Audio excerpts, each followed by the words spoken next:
You send the message. You wait. Hours pass. You check your phone again. Nothing. You tell yourself it doesn't matter. But your chest tightens anyway. You replay the last conversation. You wonder what you said wrong. And somewhere in the back of your mind, a quiet voice asks, why do I keep letting this person decide whether I'm okay today? Here's the hard truth. You gave them the passcode to your peace. Most people think the problem is other people, the one who ghosts you, the one who breadcrumbs affection, the one who respects you only when it's convenient. And yes, those behaviors hurt, but the deeper wound isn't what they did, it's what you did after. You stayed. You explained. You gave them another chance. And another. You taught them that your boundaries have loopholes, that your self-respect is negotiable. Here's what nobody tells you. Inconsistency is a choice. When someone shows up for you only when they need something, that's not confusion. It's strategy. When someone ignores your words but expects your presence, that's not miscommunication. It's control. And every time you accept it without consequence, you're handing them a lesson. You're saying quietly, with your actions, you can treat me this way and I'll still be here. This isn't about blame, it's about pattern recognition. Most people don't consciously choose to devalue themselves. They do it out of fear. Fear of being alone. Fear of being difficult. Fear that if they ask for respect, they'll lose connection. So they settle. They shrink. They carry the emotional labor for two people and call it love. They over-explain themselves to people who have already decided not to understand them. And slowly, without realizing it, they become a guest in their own life. Always performing. Always proving. Never resting. The real problem isn't that you care too much. It's that you've made your peace conditional on someone else's behavior. You've outsourced your emotional stability to people who never asked for that responsibility. And that's not love. That's dependence. And dependence always costs you your power. Psychologist Harriet Lerner wrote about something she called overfunctioning in relationships. It's when one person does the emotional work for both people. They pursue. They fix. They explain. They apologize even when they're not wrong, just to keep the peace. And the other person learns to underfunction. They withdraw. They stay vague. They let silence do the rejecting for them. It becomes a dance. And the more you overfunction, the more they pull back. Not because they're cruel, but because the system works for them. Here's the insight. Overfunctioning doesn't come from strength. It comes from anxiety. Specifically, what attachment theory researchers call anxious attachment. When you grew up in an environment where love was inconsistent, where you had to perform or guess or chase to feel safe, your nervous system learned a lesson. Connection is fragile, and it's your job to hold it together. So now, even as an adult, even in relationships that should feel mutual, you default to that same role. You manage other people's emotions. You tolerate disrespect to avoid conflict. You betray yourself to keep someone else comfortable. And here's the part that stings. The people who benefit from that dynamic rarely respect it. Because deep down, everyone knows that real respect isn't something you beg for. It's something you command, quietly, by how you move through the world. When you tolerate breadcrumbs, people assume that's all you think you deserve. When you chase someone who's walking away, you teach them that your presence has no cost. You make yourself abundant, available, and abundance, without boundaries, becomes worthless. This isn't cruelty, it's psychology. People treat you how you teach them to treat you. Not through your words, through your patterns, through what you allow, through what you walk away from. And if you've never walked away, if you've always stayed and explained and waited and hoped, then you've taught them the most dangerous lesson of all, that you will always be there, no matter what they do. And once someone learns that, respect becomes optional. There's a specific kind of exhaustion that comes from trying to be understood by someone who's already made up their mind about you. You say one thing, they hear another. You clarify. They twist it. You stay calm. They call you cold. You show emotion. They call you dramatic. It's a losing game. Because the goal was never understanding. The goal was control. Here's what changed everything for me. I stopped defending myself to people who were committed to misunderstanding me. Not out of anger. Out of clarity.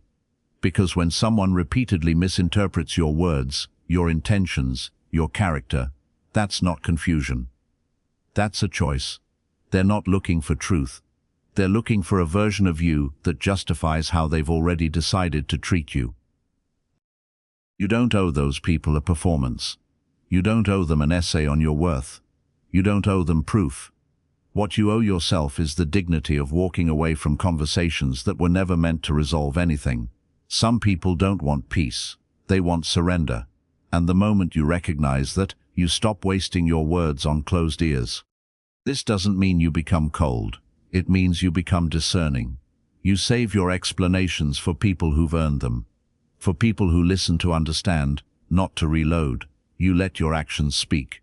And when someone accuses you of being distant or different, you don't rush to fix it. You let them sit with the natural consequence of how they treated you when you were close. People don't miss your presence until they feel your absence. And sometimes the kindest thing you can do, for both of you, is let them feel it. Everyone makes mistakes. Everyone has bad days. Everyone says the wrong thing or forgets to follow through once in a while. That's human. What's not human is a pattern, and there's a difference. A mistake is when someone hurts you, recognizes it, and changes their behavior. A pattern is when someone hurts you, apologizes, and then does the exact same thing 2 weeks later. And again, and again. Most people stay too long because they confuse the two. They think, well, they said sorry. They think, maybe this time will be different. They give the benefit of the doubt until there's no benefit left and no doubt either. Just certainty. The certainty that this person will always choose themselves over your peace. And still, you stay. Not because you're weak, but because you're hoping that your loyalty will finally be enough to make them care. It won't. Here's the shift. Start paying attention to patterns, not apologies. Words are easy. Change is hard. If someone keeps doing the thing they said they'd stop doing, that's your answer.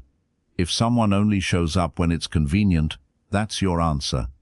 If someone makes you feel crazy for having boundaries, that's your answer. You don't need more evidence. You don't need to wait for the perfect moment to leave.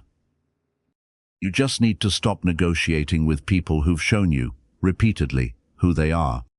Walking away from a pattern isn't giving up, it's growing up. It's recognizing that some people are only capable of meeting you at a certain level. And it's not your job to stay small so they feel comfortable. It's your job to protect your peace. Even if that means protecting it from people you love. Love doesn't ask you to lose yourself. Anything that does isn't love. It's attachment. And attachment without respect is just pain on a loop. Here's the truth nobody wants to hear. If one person's silence can ruin your week, you're not living your life. You're waiting for permission to feel okay. And that's the most dangerous place you can be. Because it means your peace is tied to someone else's mood.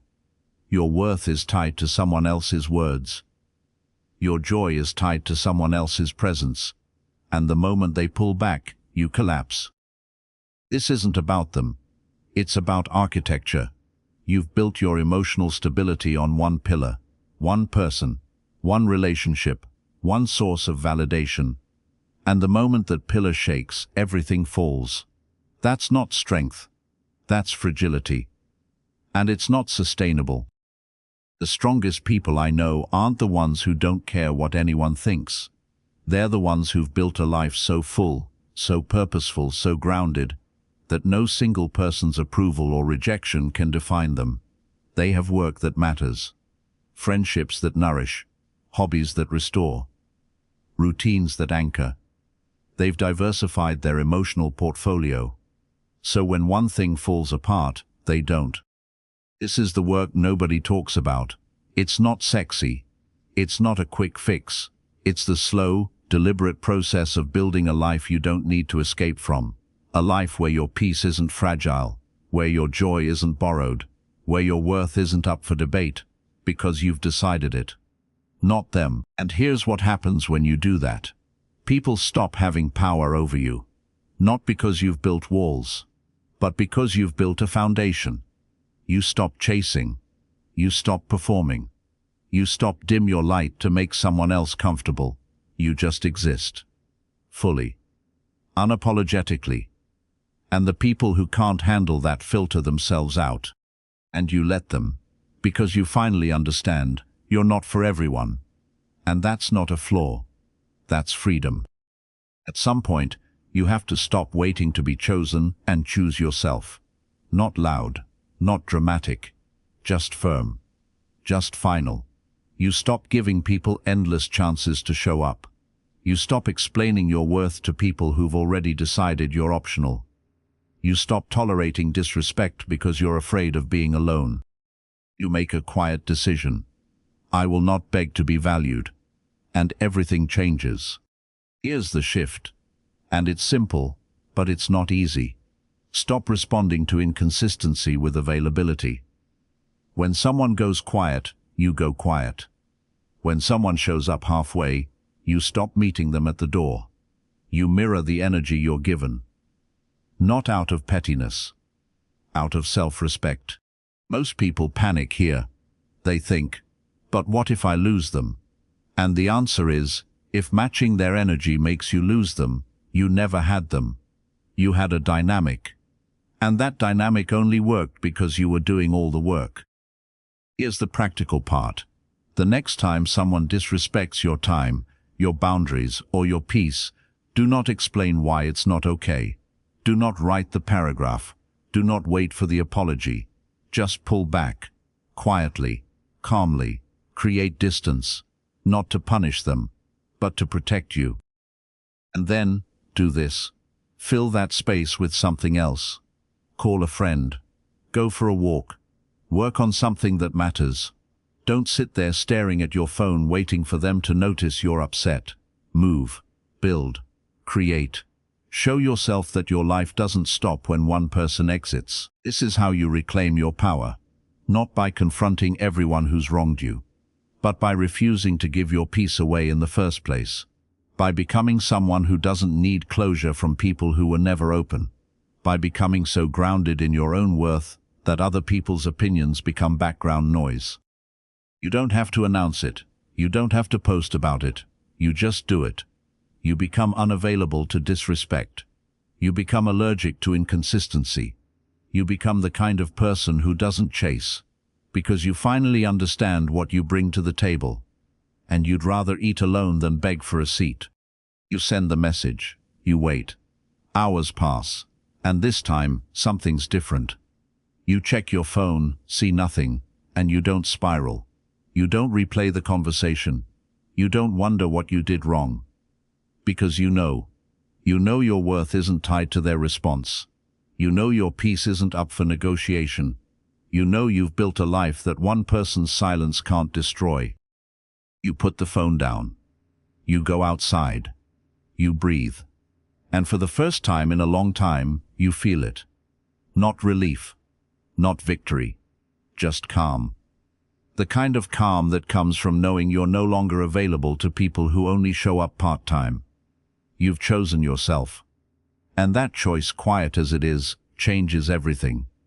You're no longer waiting to be valued. You already are.